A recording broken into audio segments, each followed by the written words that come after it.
dari kelompok 9 akan mempresentasikan makalah kami yang berjudul Nasab, Hadlanah, dan Radaah.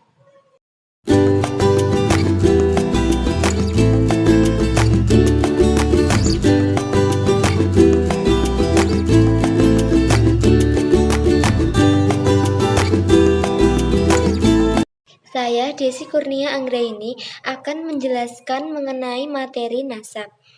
Kata nasab berasal dari bahasa Arab, yang antara lain berarti keturunan. Secara istilah, nasab adalah keturunan. Tahu ikatan keluarga sebagai hubungan darah, baik ke atas seperti bapak, kakek, ibu, nenek, dan seterusnya. Ke bawah seperti anak, cucu, dan seterusnya. Maupun menyamping seperti saudara, paman, dan lain-lain. Landasan hukum nasab yaitu Quran Surat An-Nisa ayat 11 dan Quran Surat Al-Furqan ayat 54. Prinsip dasar penetapan nasab yaitu Rasulullah SAW bersabda melalui hadis Sa'id bin Abi Waqqas yang berbunyi, barang siapa yang mengakui seseorang dalam Islam sebagai ayah sedang ia tahu itu bukan ayahnya, maka diharamkan baginya surga. Hadis riwayat Bukhari. Cara penetapan nasab berarti nasab seorang anak yang dilahirkan dapat ditetapkan kepada ayahnya melalui 3 cara, yaitu dengan kedua pengakuan nasab atau pengakuan anak. Ikrar bin al-nasab ada 2 macam, yaitu 1. Pengakuan nasab untuk diri sendiri, 2. Pengakuan yang mencangkup untuk orang lain, ketiga bukti. Bukti merupakan argumentasi transitif yang dampaknya tidak hanya terbatas pada terdakwa saja, akan tetapi dapat ditetapkan dalam haknya maupun hak lainnya. Selanjutnya, akibat yang ditimbulkan dari hubungan nasab, yaitu pertama, dalam hal waris. Nasab atau keturunan bisa menjadi sebab beralihnya harta seseorang yang telah meninggal kepada seseorang yang masih hidup. Yang kedua, al-wala, yaitu kekerabatan karena sebab hukum. Yang ketiga, hubungan mahram. Mahram adalah orang yang haram untuk dinikahi karena adanya sebab keturunan, perususan, dan pernikahan dalam syariat Islam. Metode yang biasa ditetapkan untuk menetapkan nasab terdiri dari metode 1. Al-firasi. Yang kedua, pengakuan tentang nasab. Yang ketiga, al-bayyinah, yang artinya persaksian. Yang keempat, al-qiyafah, yang artinya kesamaan faktor fisik dan psikis. Saya, Desi Kurnia Anggraini, akan menjelaskan tentang subbab hadlanah. Hadlanah diambil dari kata al-hidnu, yang berarti samping atau merengkuh ke samping. Adapun secara syarah, hadanah artinya pemeliharaan anak bagi orang yang berhak untuk memeliharanya. Atau bisa diartikan juga dengan memelihara atau menjaga orang yang tidak mampu mengurus kebutuhannya karena tidak mampunya muwais seperti anak-anak, orang dewasa tetapi gila. Landasan hukum hadlanah yaitu hukumnya wajib karena anak yang tidak dipelihara atau terancam keselamatannya. Karena itu, hadlanah hukumnya wajib, sebagaimana juga wajibnya memberi nafkah kepadanya. Selanjutnya yaitu prinsip dasar ketetapan hadlanah. Adapun yang berhak mengurus hadlanah yaitu para ulama berbeda pendapat.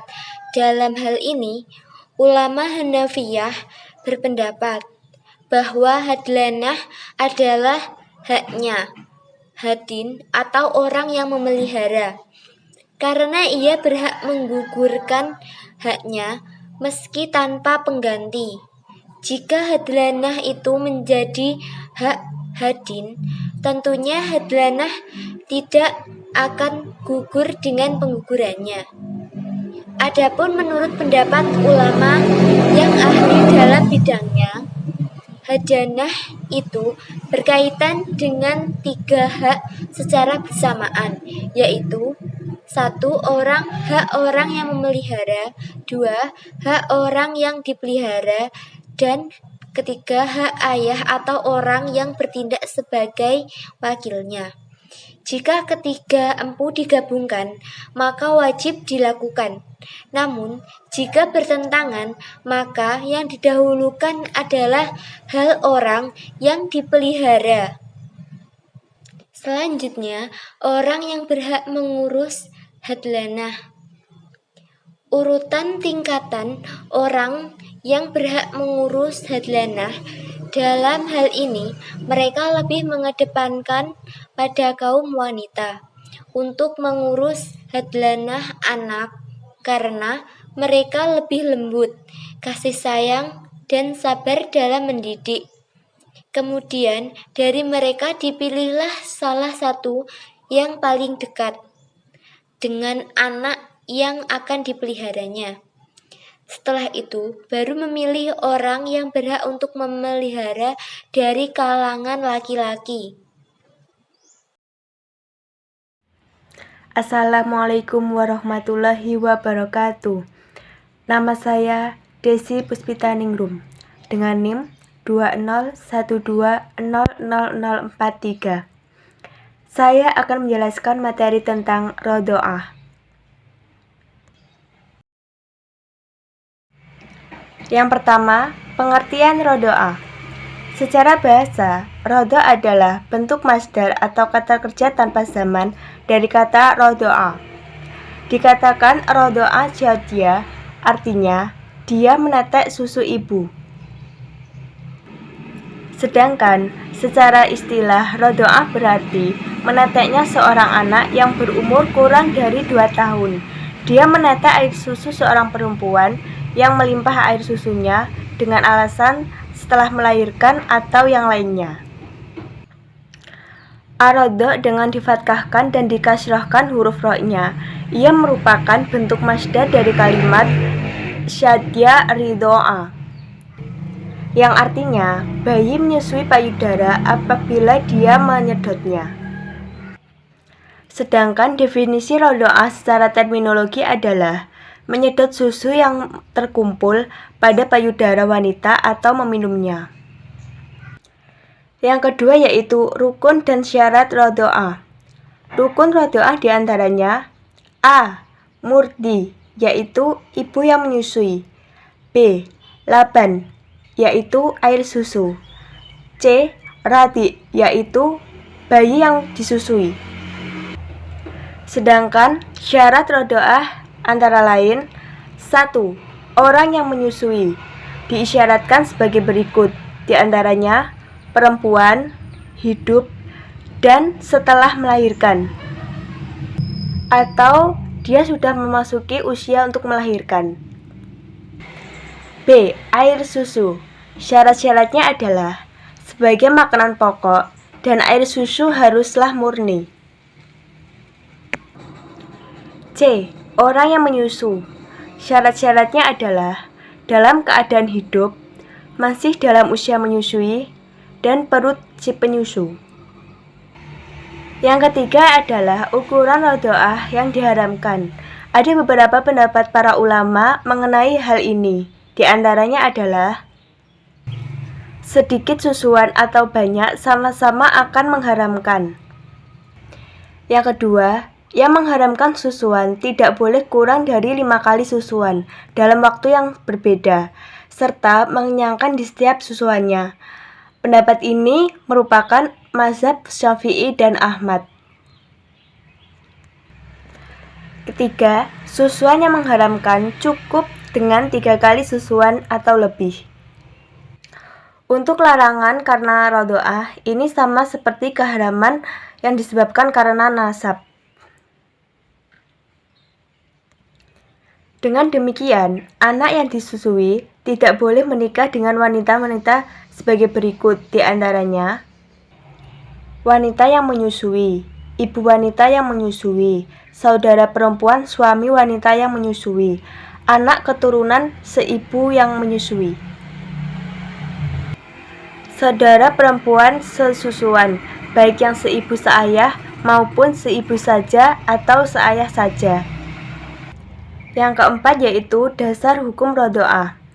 Dasar hukum rodoah terdapat di dalam Al-Quran dan juga hadis. Di dalam Al-Quran setidaknya ada 6 ayat yang membicarakan perihal persusuan atau ar-rodoah. Di antaranya adalah Quran Surat Al-Baqarah ayat 233, Quran Surat Al-Hajj ayat 2, Quran Surat Al-Qasas ayat 7, Quran Surat Al-Qasas ayat 12, Quran Surat At-Talaq ayat 6, Quran Surat An-Nisa ayat 23. Yang kelima, hal-hal yang menetapkan rodoah. Hal-hal yang menetapkan rodoah diantaranya adalah A. Ikrar, yaitu pengakuan persusuan dari laki-laki dan wanita yang diucapkan secara bersama atau salah satu di antara keduanya. B. Persaksian, yaitu kesaksian yang dikemukakan oleh orang yang mengetahui secara pasti bahwa laki-laki dan wanita tersebut merupakan sepersusuan.